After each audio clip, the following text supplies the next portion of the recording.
Oke, teman-teman, kali ini kita akan membahas tentang getaran ya. Nah, apa sih itu getaran? Jadi, getaran itu adalah gerakan bolak-balik yang terjadi secara teratur di sekitar titik setimbangnya. Oke. Nah, karena terjadi secara teratur, maka gerakan ini juga sering disebut sebagai gerak berkala atau gerak periode. Jadi, ada beberapa contoh untuk getaran itu untuk di buku-buku sendiri itu sering sekali muncul itu ya tentang bandul. Jadi, bandul salah satu contoh getaran, kemudian ada pegas. Oke, ini kakak udah gambar nih gambar bandul, ini udah gambar-gambar bandul, dan ini juga sudah ada gambar pegas, sudah kakak gambar. Oke, nah jadi ini titik B di sini itu merupakan titik kesetimbangan. Jadi kakak tulis dulu ya, kakak tulis dulu. Jadi titik B. Oke, jadi ini titik B. Titik B itu merupakan titik kesetimbangan ya. Di titik setimbang. Nah, setimbang. Oke, jadi titik setimbang ya. Nah, jadi kalau misalkan bandul ini mula-mula posisinya berada di sini di posisi B. Jadi mula-mula misalkan di B, posisinya mula-mula di B.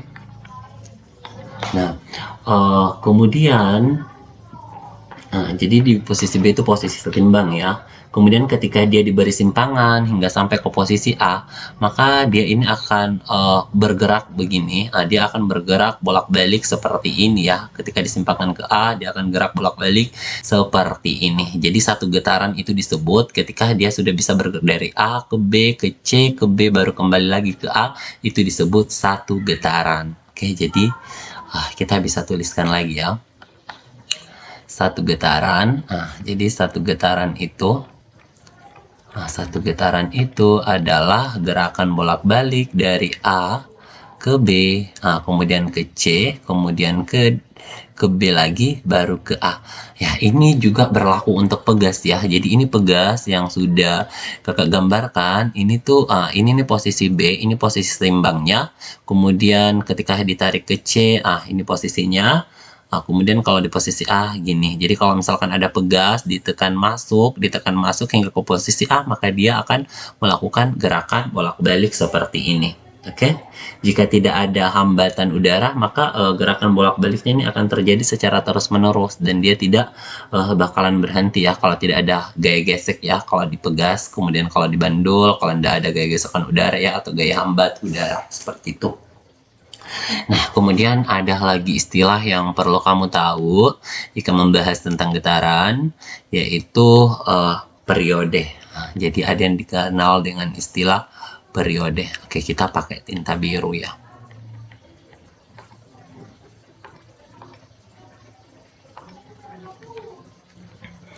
Oke. Ini periode. Nah, jadi periode itu simbolnya T ya. T besar ya. Jadi periode itu adalah waktu, oke? Waktu yang dibutuhkan. Nah, jadi waktu yang dibutuhkan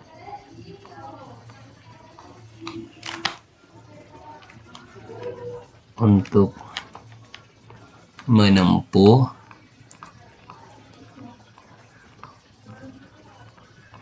satu getaran. Oke, jadi waktu yang dibutuhkan untuk bergetar satu kali ya, bisa juga dibilang seperti itu. Nah, jadi kalau misalkan ada benda bisa bergerak dari titik A ke B ke C ke B kemudian kembali ke A dalam waktu 2 detik, berarti periodenya itu adalah 2 detik seperti itu atau 2 second ya. Kemudian selain periode ada lagi yang dikenal dengan istilah frekuensi ya. Frekuensi ya. Oke, frekuensi. Oke, frekuensi atau ini disimbolkan dengan F. Nah, frekuensi itu sendiri adalah banyaknya getaran tiap detik. Oke, jadi banyaknya getaran tiap detik. Getaran tiap detik. Oke. Jadi frekuensi ini itu adalah kebalikan dari periode ya. Jadi kalau periode itu waktu yang dibutuhkan untuk menempuh satu getaran, justru frekuensi adalah banyaknya getaran tiap 1 detik ya. Jadi kalau misalkan dalam 1 detik dia menempuh dua kali bergetar, berarti frekuensinya itu 2 Hz ya. Jadi satuan dari frekuensi itu adalah Hz. Oke. Nah, apakah hubungan antara periode dan frekuensi? Nah, ini kakak akan tuliskan apa hubungan antara periode dengan frekuensi. Nah, jadi hubungannya itu baik-baik aja, Kak. Oh iya, jelas baik-baik aja ya. Nah, tapi bukan hubungan itu yang kita maksud. Jadi hubungan antara periode dan frekuensi. Jadi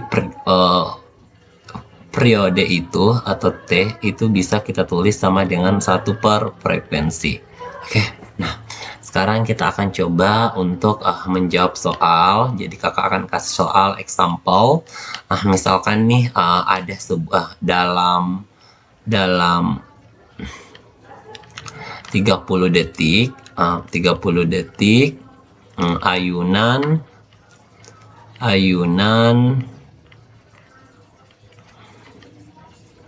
berayun atau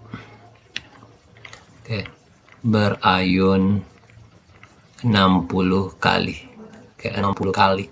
Nah, kemudian kalau misalkan ditanya berapa frekuensinya, langsung aja kita jawab ya, kira-kira berapa nih frekuensinya. Nah, kan frekuensi itu kan banyaknya getaran tiap detik. Nah, dalam 30 detik ini, jadi dalam 30 detik itu terjadi 60 kali getaran. 30 detik terjadi 60 kali getaran, berarti dalam 1 detik terjadi berapa getaran? Iya, cocok sekali, 2 getaran ya. Jadi kalau 1 detik itu 2, makanya kalau 30 detik itu 60. Nah, atau kalian bisa tuliskan seperti ini. Oke, kalian bisa tuliskan 60 dibagi dengan 30, maka diperolehlah 2 Hz. Jadi frekuensinya itu adalah 2 Hz. Nah, kalau periodenya sendiri, kalau misalkan ditanya lagi periode ya, periode itu bisa kalian cari itu seperfrekuensi atau 1/2. Oke, 1/2 sama dengan 0,5 second atau 0,5 detik. Sebenarnya kalau kalian mau pakai logika juga bisa. Nah, kan 30 detik terjadi 60 kali getaran ya. Berarti dalam 1 detik itu terjadi 2 getaran. Nah, berarti waktu yang dibutuhkan untuk 1 getaran itu berapa ya? Setengah dari 1 detik. Itulah 0,5 second. Oke. Nah, kemudian ada lagi yang dikenal dengan istilah frekuensi alamiah ya. Jadi ada yang dikenal dengan istilah frekuensi alamiah. Oke.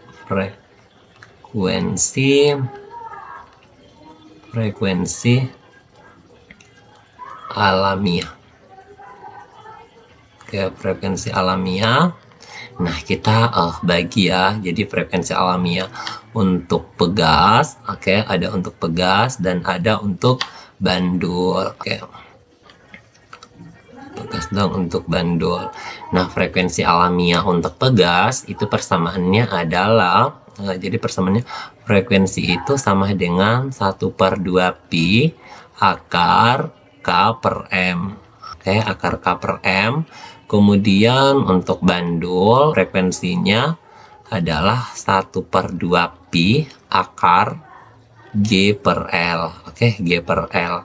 Nah, dengan keterangan, kakak tuliskan keterangannya supaya kalian bisa lebih paham. Jadi M itu adalah massa benda.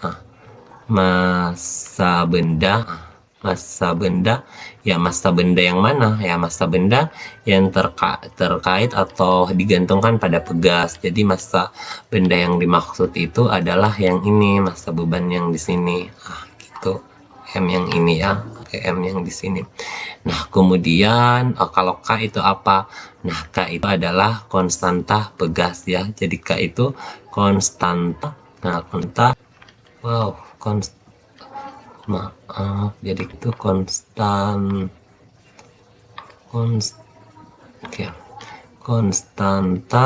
pegas. Oke, konstanta pegas Pegas. Kemudian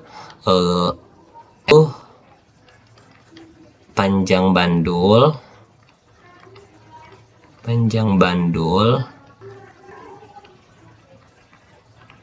bandul. Oke, kemudian kalau G itu percepatan gravitasi. Oke. Nah, kemudian ini konstanta pegas yang di sini ya. Oke.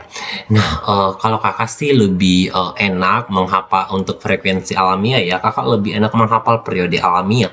Karena frekuensi itu kan hubungannya sama periode itu seperfrekuensi ya. Jadi kalau kita mau tuliskan berapa periode alamiahnya, kita bisa tuliskan gini. Jadi periodenya itu 2pi. Jadi dibalik. Ini kan 2pi-nya di bawah, jadi di atas nih ya, 2 M per K. Jadi M per K. Oke, nah ini tuh ada singkatannya supaya kalian bisa mudah hafal. Jadi T sama dengan 2pi akar M per K itu bisa disingkat menjadi 2 piring makan. Supaya kalian bisa mudah mengingatnya. Jadi kalau periode pegas ke apa? 2 piring makan. Nah, kalau bandul gimana dong Kak? Kalau bandul itu kalau 2 piring makan aja dia nggak puas. Ya, makanya dia minta tambah. Makanya rumus periode alamiah untuk bandul itu adalah 2 piring lagi. Dia minta tambah 2 piring lagi gitu. Oke, L per G ya maksudnya. Oke, adik-adik. Jadi pembahasan kita kali ini cukup sampai di sini. Semoga bermanfaat. Jangan lupa di like, share, dan di subscribe ya channel YouTube-nya kakak. Nah, kalau ada pertanyaan silahkan tanyakan di silahkan tanyakan di kolom komentar. Nah, kalau misalkan adik punya request materi, bisa juga tulis di kolom komentar. Terima kasih.